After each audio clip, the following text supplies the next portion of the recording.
So let's talk about the foreclosure timeline. I get a lot of questions about this. So the first thing you want to know is California is a non-judicial foreclosure state. So that means you don't have to go get an attorney or go through the court system to foreclose on somebody here.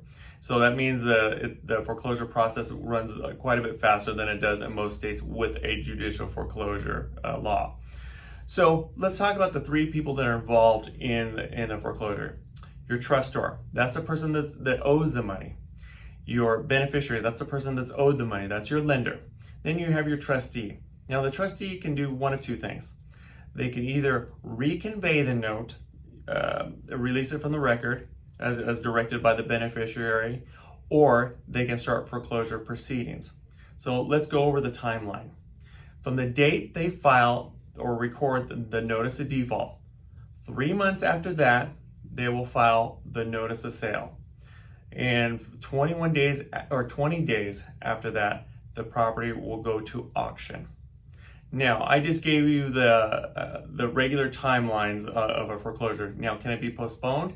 Yes, that happens quite a bit. So one of the things you want to make sure is that you pull that notice of trustee sale document and you call the trustee to find out when the sale got postponed to. Because the last thing you want to do is get surprised as to, you don't want that thing going to foreclosure without you knowing.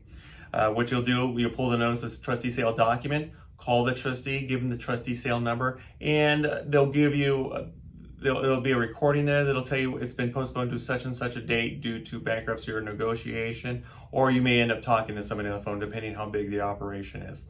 Keep this in mind that you can bring the loan current 5 days before the auction happens, or you can pay it off before up until the day of the auction. You can pay the whole entire loan off. So those are some of the things you want to think about, and again, keep those timelines in mind.